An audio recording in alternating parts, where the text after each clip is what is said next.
Hola, muy buenas tardes a todos. El día de hoy volvemos a la entrevista para el día de hoy poder entrevistar a Ernesto Treviño, eh, actual director del Centro UC para la Transformación Educativa, también doctor en Educación de la Universidad de Harvard, profesor e investigador de la Facultad de Educación de la Pontificia Universidad Católica. El día de hoy estamos acá para hablar sobre ciertos temas sobre la nueva Constitución, entender y comprender nuevos conceptos, los cuales no estamos muy acostumbrados, y por sobre todo temas relativos a la educación. Sea muy bienvenido al canal, Ernesto, es un gusto tenerlo acá. Muchas gracias, Mateo. Un gusto estar conversando contigo hoy. Bueno, eh, me gustaría empezar la conversación por los términos generales. La primera pregunta que le tengo a usted es sobre concepto. ¿Qué es la educación? Bueno, la educación se refiere al proceso de socialización a través de el cual distintas sociedades enseñan a los nuevos miembros de esa sociedad la cultura, los conocimientos, el tipo de relaciones que en ella se establecen. En el caso de la educación en la época actual, pues es muy importante tanto desde el punto de vista de la socialización política, porque vivimos en sociedades complejas políticamente, en donde eh, cuesta participar o cuesta entender la participación democrática, institucional a veces, y también en términos científicos, porque lo que sabemos del avance de la ciencia es que muchas cosas que vemos no operan como las vemos, ¿sí? Por ejemplo, el espacio y el tiempo parecen ser una misma cosa que se dobla. Bueno, Claro. eso nosotros no lo percibimos, y por eso es tan importante tener instituciones educativas que más allá de la familia pongan a las nuevas generaciones al día de los avances que tenemos como humanidad. Entonces, podríamos decir que la educación es una de las bases para un país? O sea, ¿cuál es la importancia de la educación relativa al desarrollo y crecimiento de un país? Porque sabemos que es sustancial para el desarrollo de las personas, pero para un desarrollo a nivel país, de conjunto, de comunidad, ¿cuál es su importancia primordial? Bueno, uno puede pensar en la educación en distintos ámbitos para el desarrollo del país. Un ámbito muy tradicional que se piensa a nivel mundial y acá en Chile, obviamente tiene que ver con la capacidad que la educación ofrece a las personas de participar en la sociedad. Y esa participación es una participación social, es una participación de carácter político, es una participación también de carácter económico.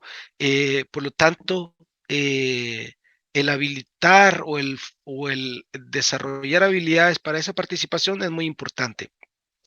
Pero por otro lado también, la educación y los sistemas nacionales de educación tienen un doble desafío. Uno es transmitir los valores de la cultura que se comparten, valorar justamente aquellas cosas que nos hacen en los países estar juntos y al mismo tiempo saber apreciar el valor de las diferencias que también tenemos en los países, y no solamente al interior de los países, sino entre países. Entonces, la educación, por decirlo de alguna manera, es una especie, o podría fungir como una especie de pegamento invisible en donde nos socializamos para vivir, convivir juntos y tratar de ayudarnos entre todos.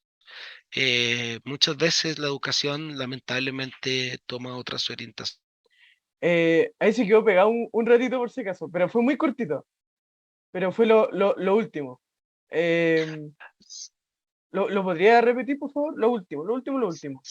Sí, claro Nos quedamos en el que pegamento invisible y ahí se cortó un ratito. Sí, la educación es el pegamento invisible que hace, que nos ayuda a entendernos y a comprendernos los unos a los otros en una misma sociedad, en un mismo país.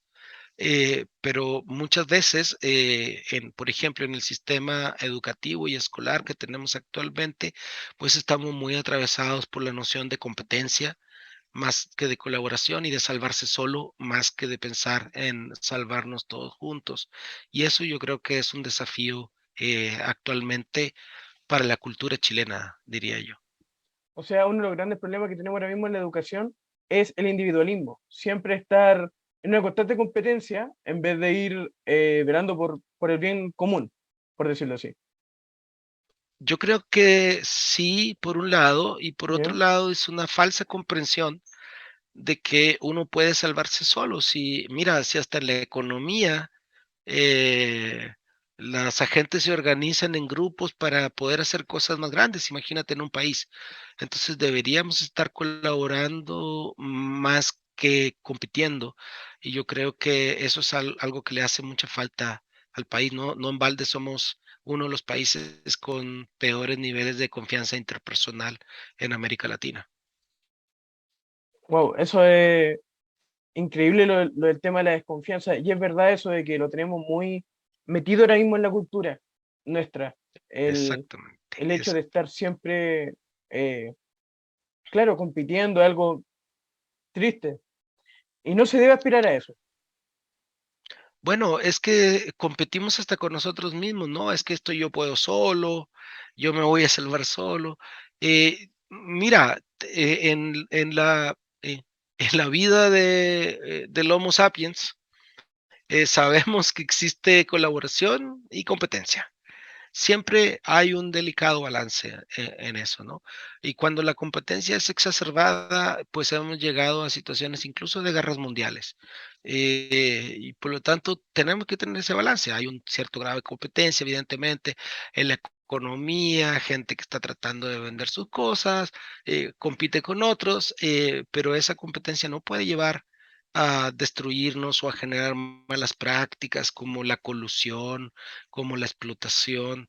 Esos son valores mínimos que deberíamos de tener bien asentados como sociedad y que lamentablemente no están muy altos en la prioridad actualmente, sino más bien el winner, el ganador, aparece como el ídolo de nuestra sociedad actual. Y yo creo que eso está muy metido como en la cultura, incluso cuando uno escucha las conversaciones sobre los fondos previsionales, tenemos unas pensiones que son miserables y en la discusión constitucional se está hablando de que de quién van a ser las personas que tienen pensiones muy bajas y están peleando por esa supuesta propiedad. Yo creo que ahí hay una mala comprensión del funcionamiento de una sociedad que es en realidad, si me permites, la figura como un equipo de fútbol.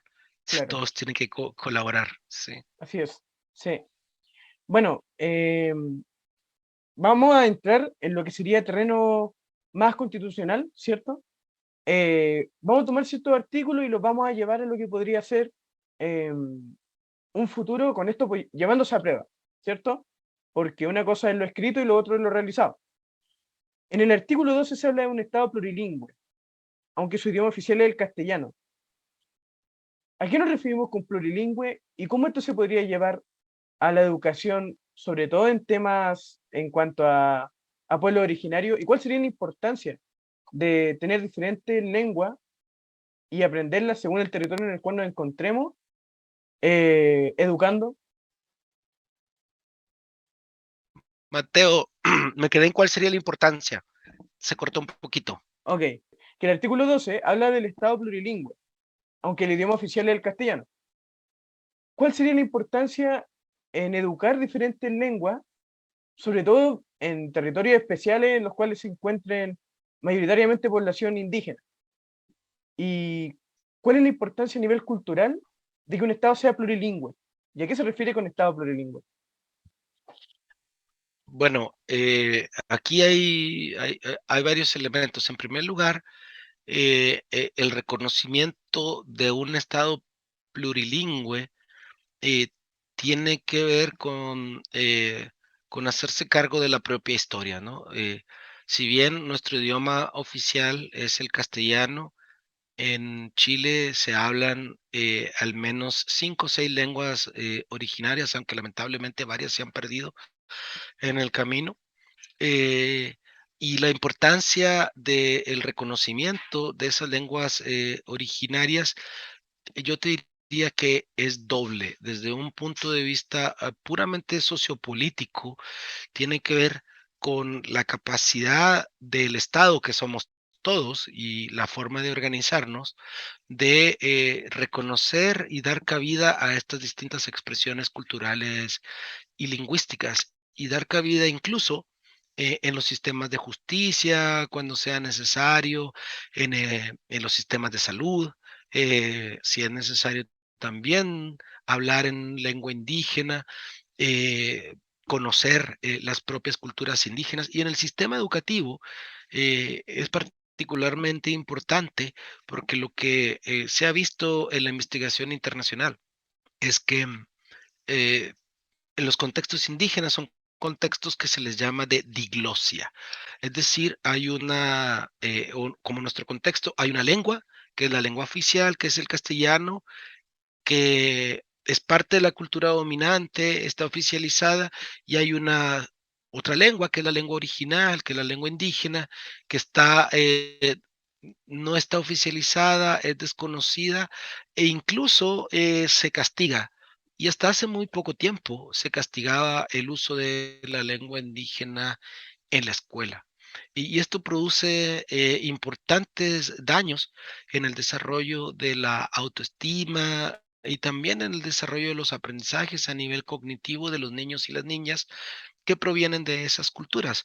En primer lugar, porque no se les denota y se les rechaza su cultura, por lo tanto, se producen a veces procesos de desconocimiento del origen, de desapego, de destierro del propio origen, que son muy, muy dolorosos y pesados para las personas.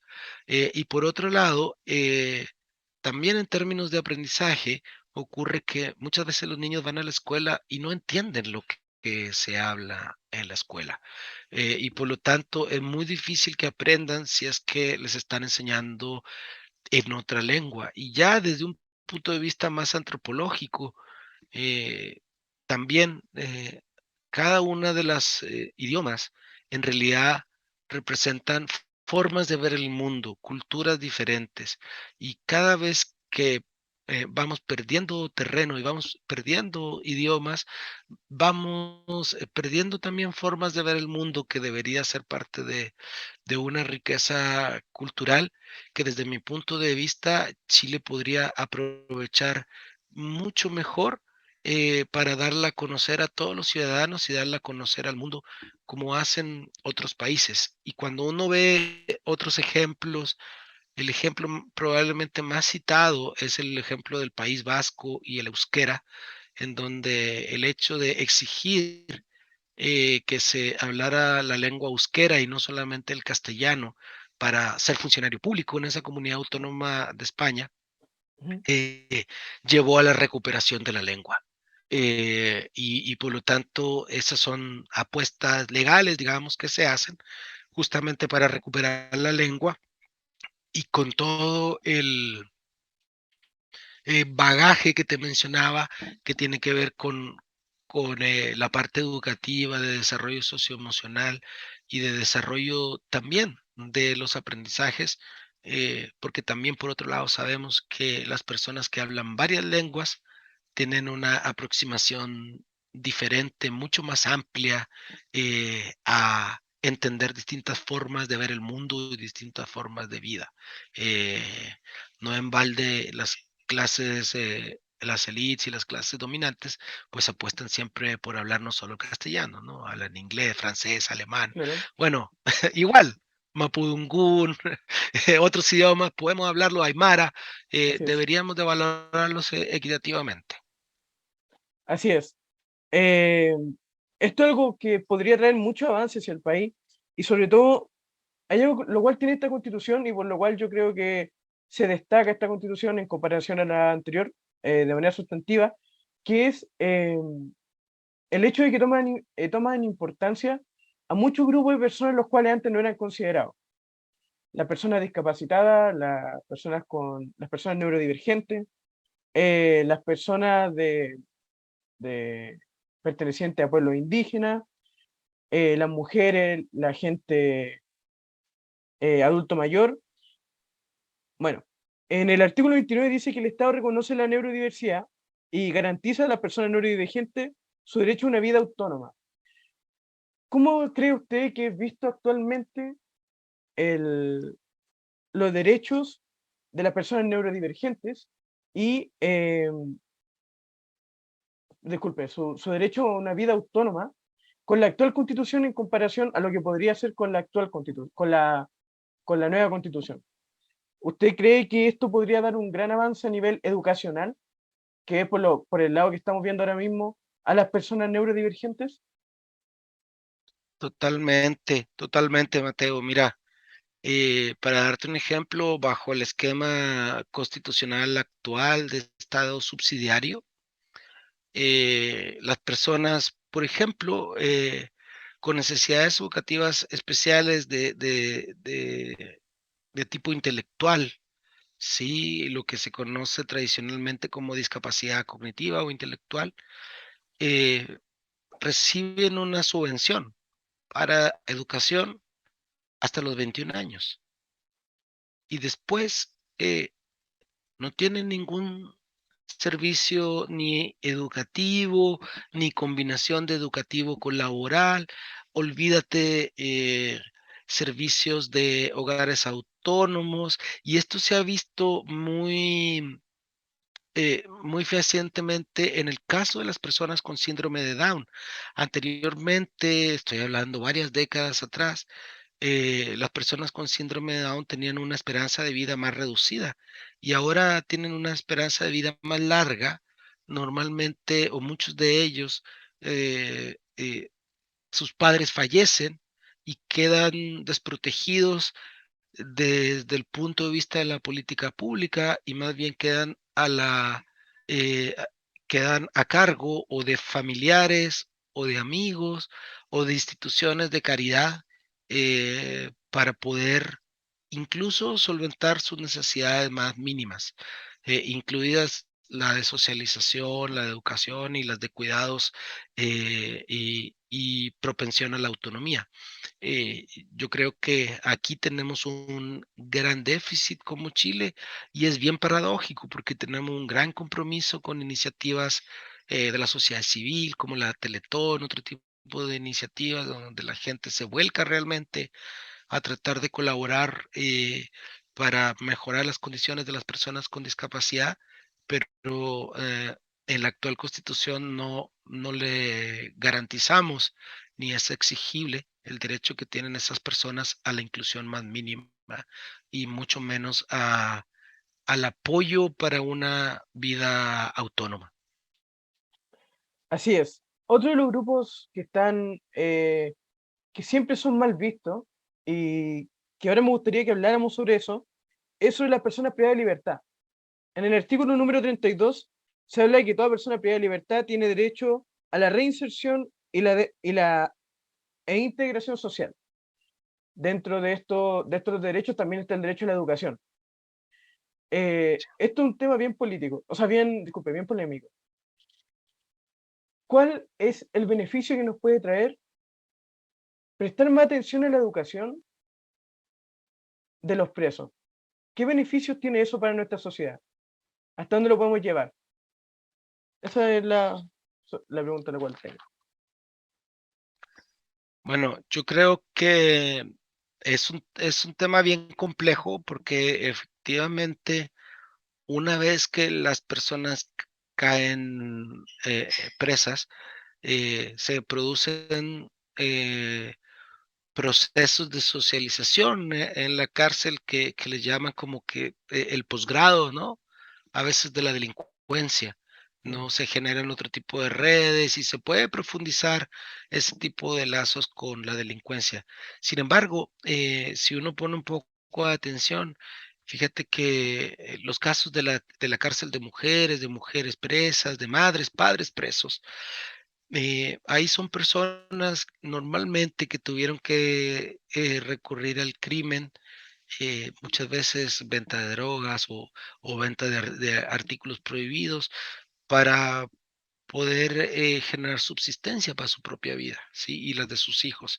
Eh, y es muy importante a esas personas no solamente darles la oportunidad de educarse para tratar de que busquen un camino diferente al terminar sus condenas, pero probablemente esa educación, ojalá esté vinculada con algún sector productivo en donde esas personas puedan tener una vinculación de manera que aprendan algunas habilidades o conocimientos relativos a un oficio, alguna tarea específica de un sector productivo y que desde la cárcel puedan estar colaborando y una vez que salgan, puedan continuar con sus vidas de manera tal que no vean amenazada su forma de subsistencia y puedan mantenerse, digamos, fuera del crimen, producto de las necesidades y de las propias redes que muchas veces generan las personas, ¿no? Desde pequeños a veces crecen en lugares donde está inundado por el crimen, eso es lo que es normal, lo que es común, y tienen muchas dificultades para conocer otras realidades. Y yo creo que ahí tenemos, a través de la educación en las cárceles, una tremenda oportunidad de hacerles conocer otras realidades. Incluso, diría yo más, podríamos pensar, ¿por qué no?, en que universidades, institutos profesionales, dieran cupos para personas privadas de libertad en programas especiales que posteriormente los llevaran a obtener un título profesional y que les permita reinsertarse. Y al final, yo creo, como muestran muchos de los indicadores internacionales, que tener más educación en promedio te hace ser un mejor ciudadano, un mejor papá, tener una visión más amplia y darle también orientaciones de vida a los hijos e hijas. Así es. De hecho, la educación es finalmente la base de la sociedad y de cómo nos comportamos también. Tener una base educacional es importante para poder tener un trabajo y no poder caer en la delincuencia, cosa la cual en los sectores más bajos actualmente ocurre muy poco. Entonces, por eso es tan importante la educación. Bueno, en el artículo 35, en el capítulo 2, en el inciso 3 dice que la educación tiene como fines el bien común, la justicia social, el respeto a los derechos humanos, la naturaleza, la conciencia ecológica, la no discriminación, el pensamiento crítico y el desarrollo integral de las personas, entre otras cosas. Aquello con lo cual, bueno, son muchos puntos, pero una de las cosas la cual llama la atención acá es eh, la conciencia ecológica. ¿A qué se refieren con que la educación, uno de sus fines puede ser la conciencia ecológica? Actualmente no se aplica. ¿Cómo esto podría, eh, cómo podría ser una educación con conciencia ecológica? Sí, mira qué importante, Mateo, este punto. A veces lo perdemos de vista, ¿sí? Chile y las ciudades de Chile eh, tienen más episodios y más crudos de contaminación que las megaciudades de China. Nosotros estamos contaminados en el norte con los relaves minero, plomo, arsénico, un conjunto de sustancias que están haciendo mucho daño a la población, incluso hacen daño a los niños que están por nacer y a los niños pequeños. En el Valle Central, bueno, para qué decirlo, ¿no? Vivimos nosotros aquí en Santiago con episodios bien continuos de contaminación del aire.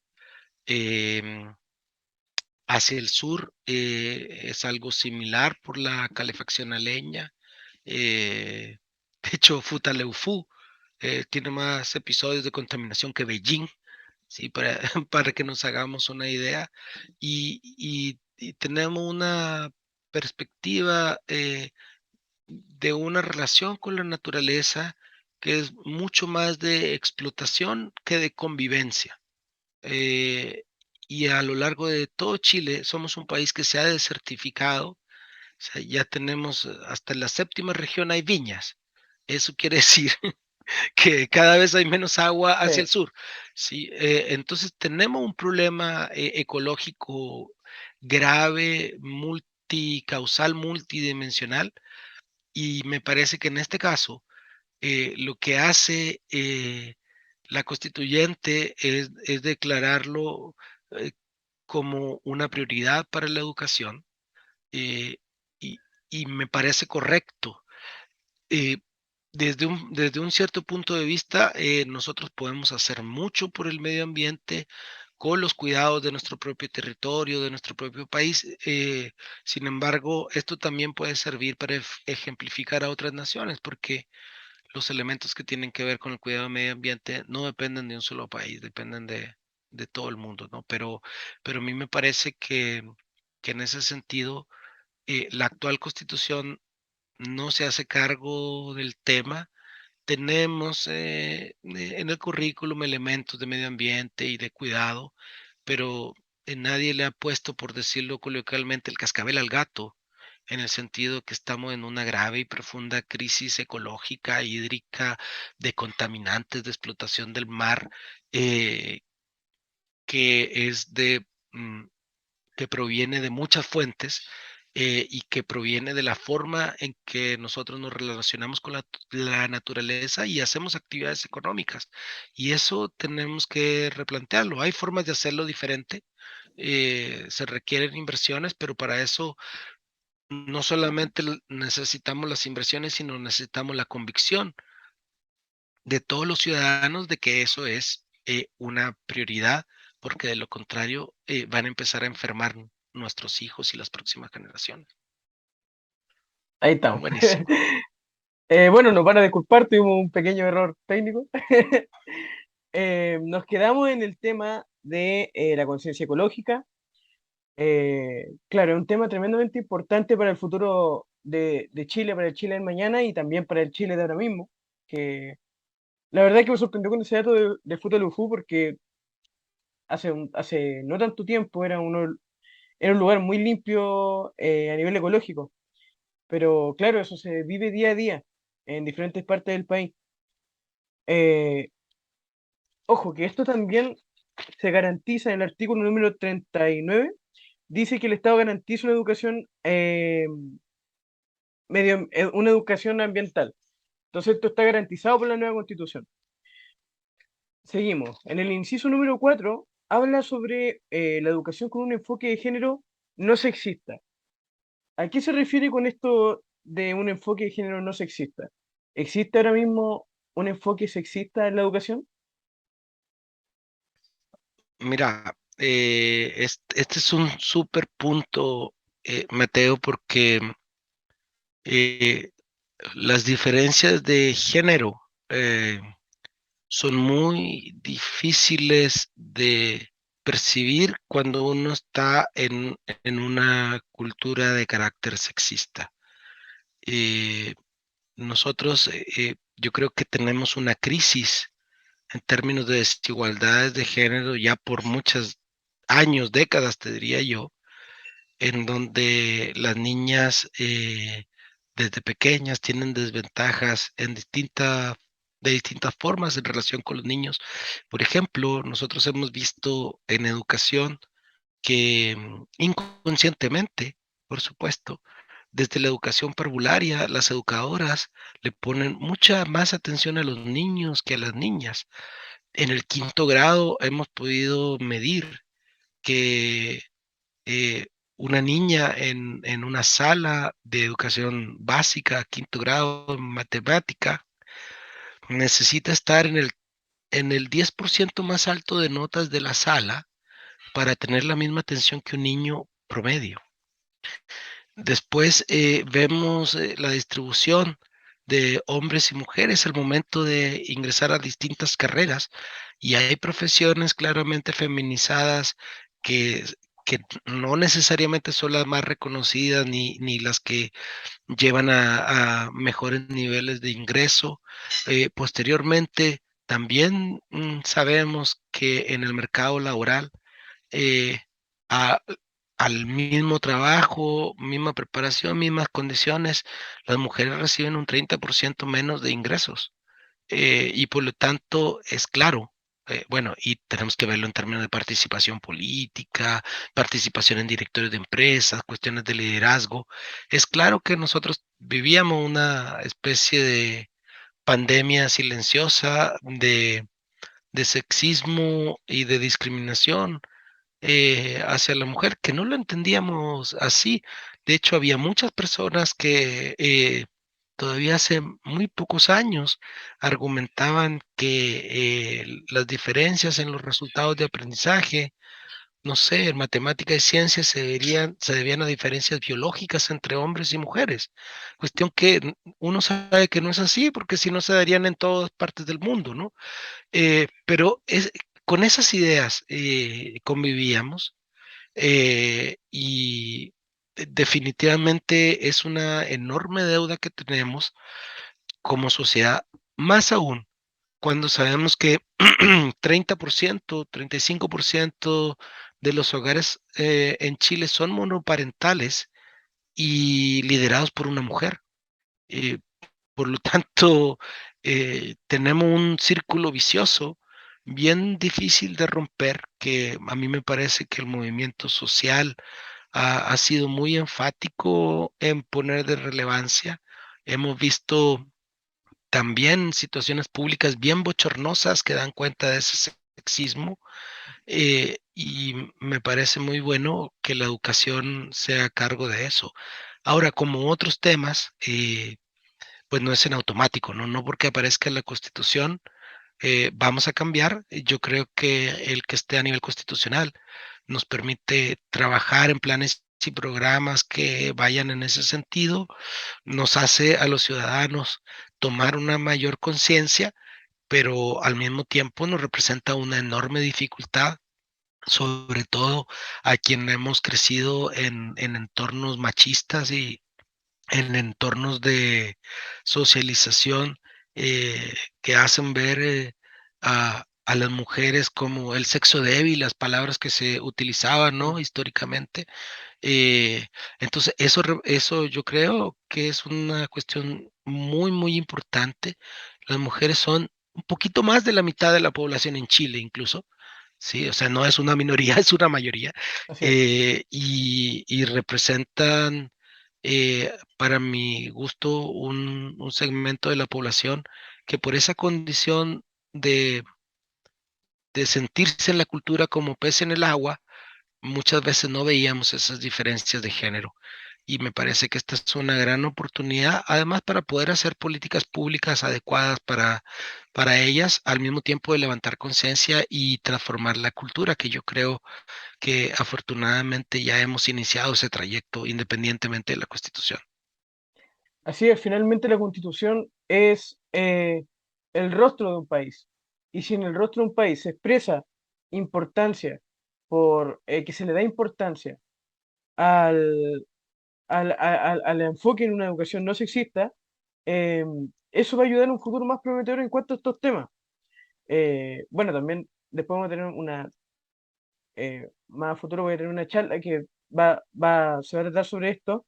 Vamos a abarcar más temas, el tema del género, así que eh, queda también invitado a escucharla por si lo desea ver más a futuro.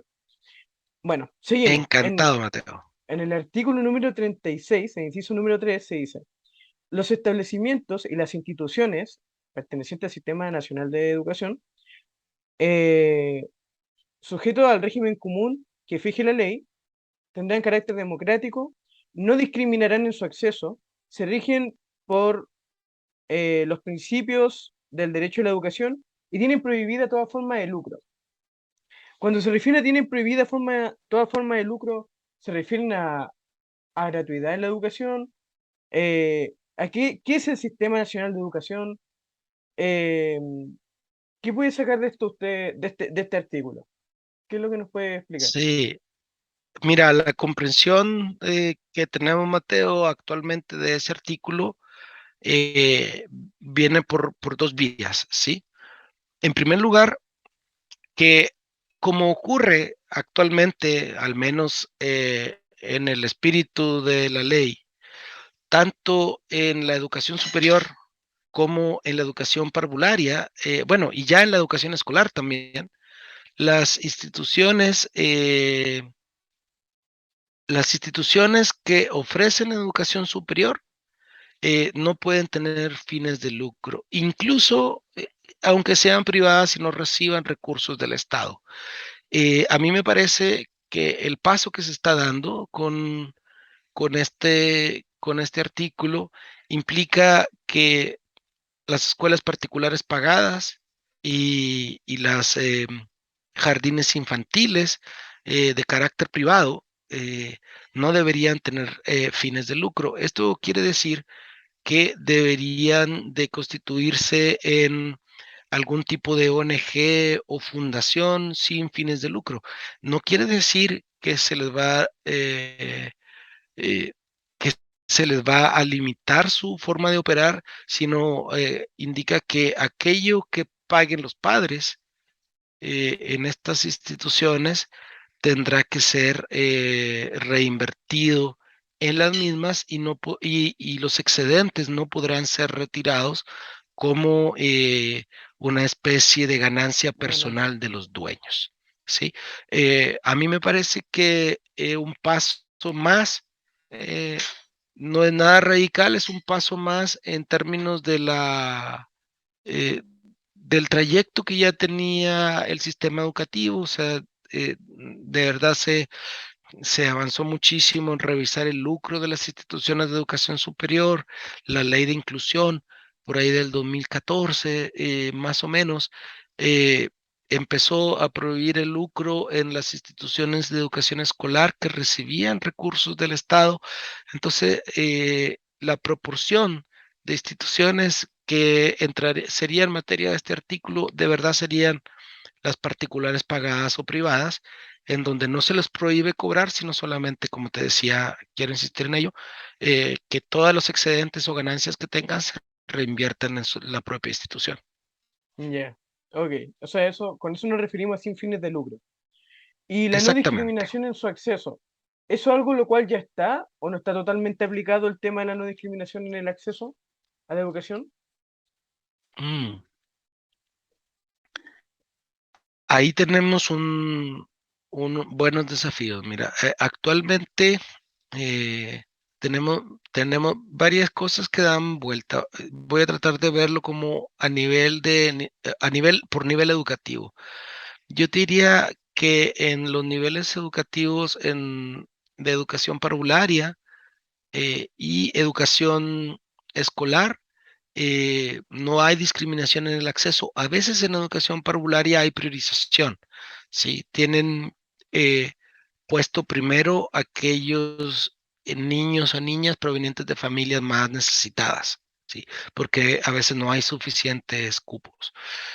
Sin embargo, lo que sabemos por la evidencia es que muchas veces las instituciones particulares pagadas siguen haciendo exámenes, playgroup a los niños de 3 años eh, y, y haciendo una especie de diagnóstico respecto de si calzan o no en el colegio. Muchas de ellas implica a veces que hay que dar, no sé, una especie de pie, ¿no? De entrada de 20 millones de pesos. Tiene que recomendarte varios padres o apoderados del mismo colegio para mostrar que eres de esa clase social o de ese grupo. Y esto va mucho en desmedro de los niños principalmente, más allá de los adultos que participan, ¿no?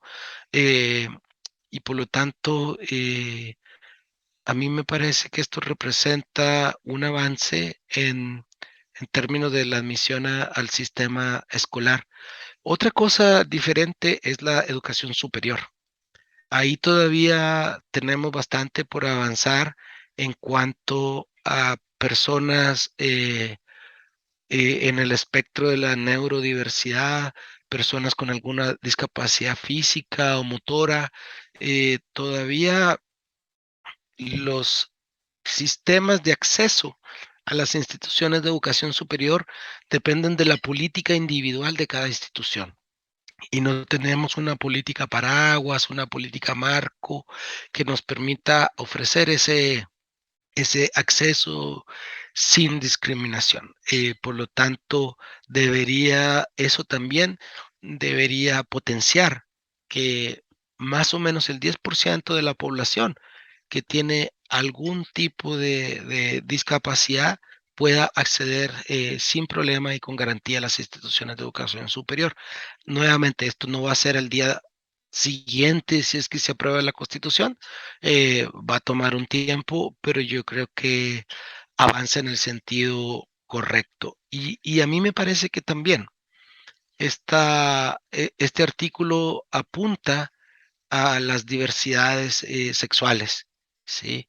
Yo creo también muchas veces hemos visto en los colegios episodios de discriminación de acuerdo eh, a la identidad sexual de las personas, y esto también se va a ver restringido.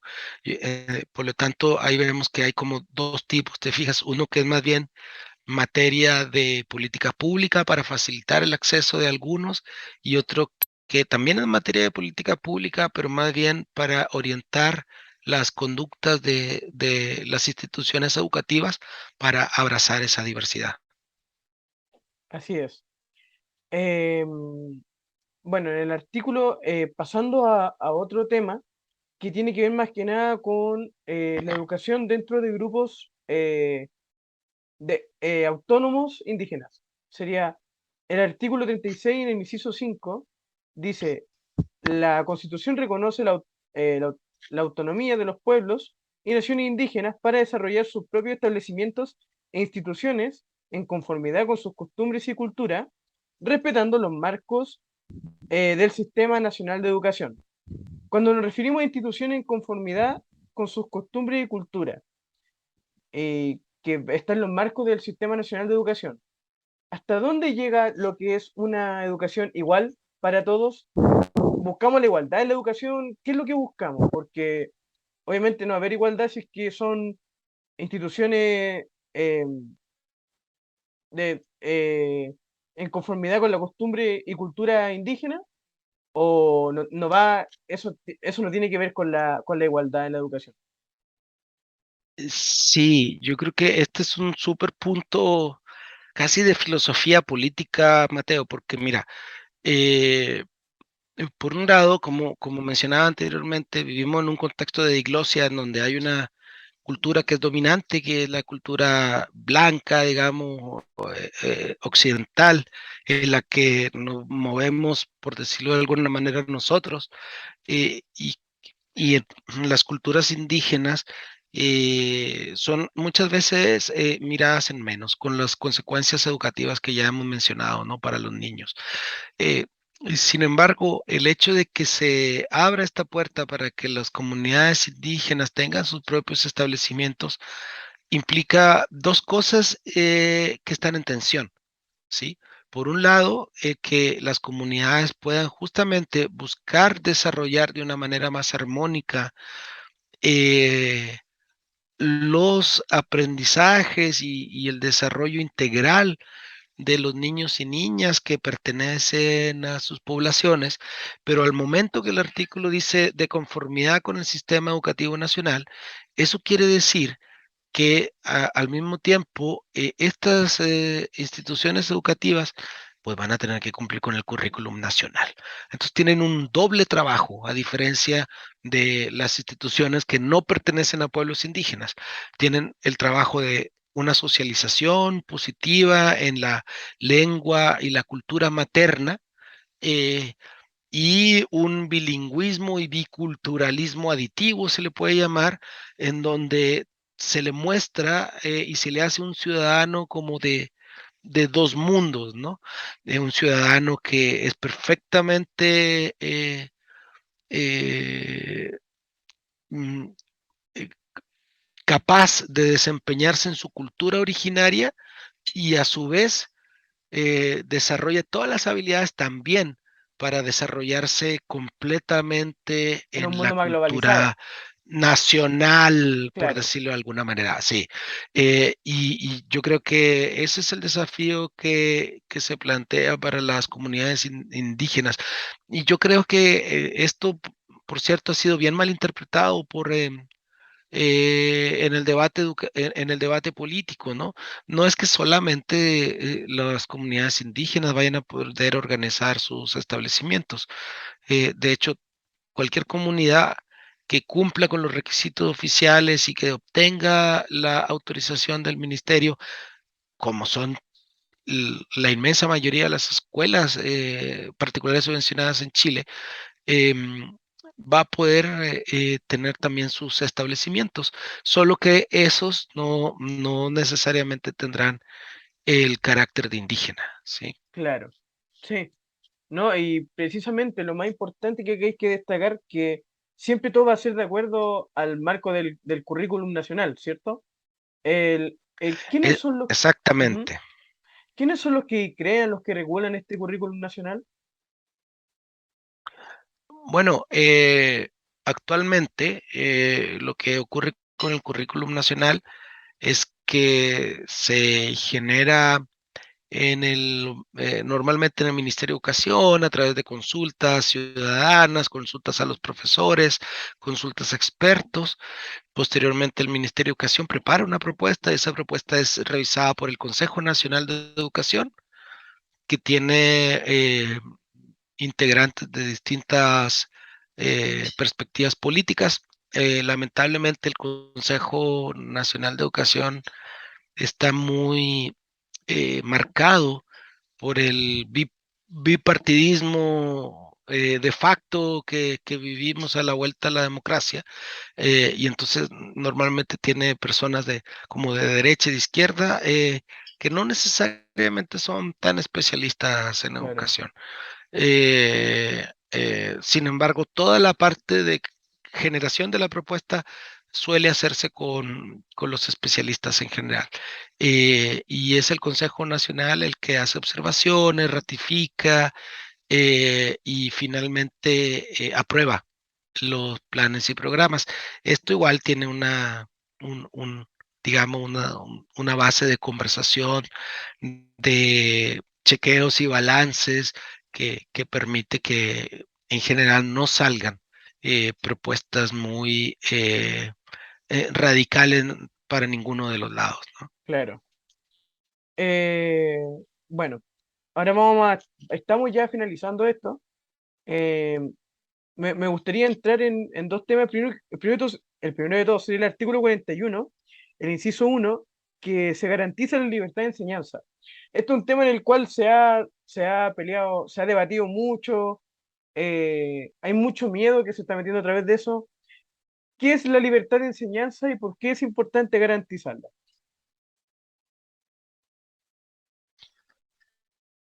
A ver, es que yo creo que aquí ha- hay dos elementos que entender, ¿sí? En primer lugar, en la Constitución actual, por un largo tiempo, se le dio una preeminencia, una prioridad a la libertad de enseñanza sobre el derecho de educación de los niños a recibir una educación de calidad. Eh, lo cual no es razonable en los marcos normativos internacionales, en lo que nos dicen las convenciones.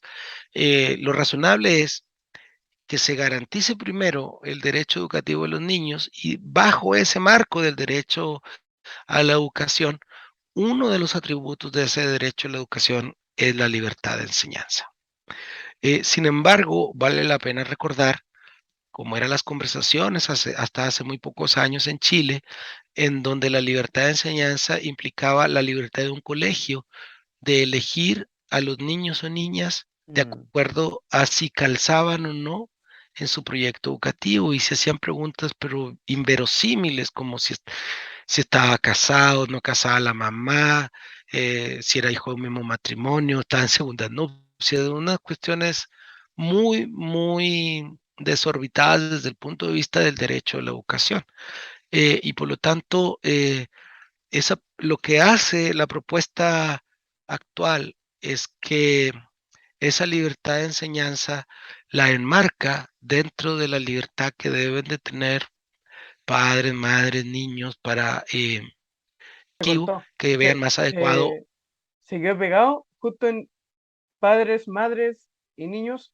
así. Ese quedó cortado. Sí, el nuevo concepto de libertad de enseñanza se enmarca en la posibilidad de que padres, madres y niños coincide con sus preferencias, creencias, y por lo tanto no es la escuela la que decide Claro. si el niño calza, sino es el Son los padre padres los junto a los que, niños o los tutores los más que bien dicho, eligen, como, claro, o los apoderados, como se le claro, nombra formalmente en Chile, sí. claro. Eh, y por lo tanto, la libertad de enseñanza sigue garantizada. De hecho, esto fue un tema en donde la izquierda más radical y la derecha completa votaron juntas en contra de la libertad de enseñanza. Sí.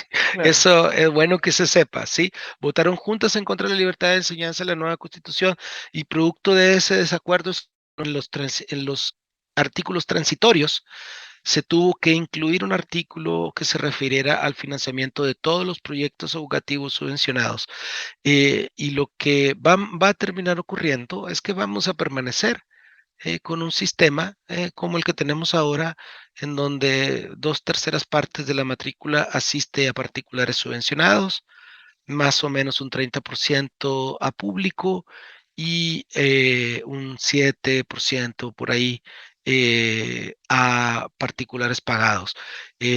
Me parece que esa configuración se va a mantener. Lo que probablemente ocurra es que los establecimientos particulares subvencionados eh, junto a los públicos tengan que trabajar más bien juntos a nivel territorial para poder satisfacer la demanda por educación que existe Ujú. y generar redes de colaboración. Eh, pero la libertad de enseñanza no está puesta en duda, está garantizada y además es una tradición que lleva casi desde el inicio de la República en Chile. Sí, Muy difícil de que la gente acepte eso y creo que tampoco estuvo en el espíritu de la conversación de la mayoría, solo que no se alcanzaron los 2/3 que se requería para que estuviera estampada en la propuesta. claro. Eh, no, claro, que lo que pasa es que se debatía mucho sobre el tema, pero finalmente no es nada loco, a lo cual que vaya, es que muchos decían que no se garantizaba, y a lo que vamos que sí se garantiza, al nuevo concepto de libertad de enseñanza. Bueno, pero si me permite, de hecho, Mateo, una cosa súper importante, la actual constitución no garantiza el financiamiento para las instituciones particulares subvencionadas. Sí, la antigua constitución no garantiza el financiamiento a las escuelas particulares subvencionadas y la nueva sí. En los artículos Claro, transitorios sí lo garantiza. Por lo tanto, ahí tenemos una un compromiso, digamos, constitucional con esta libertad de enseñanza y diversidad de proyectos educativos, incluso mayor al nivel de comprometerse con financiamiento para esta constitución. así es.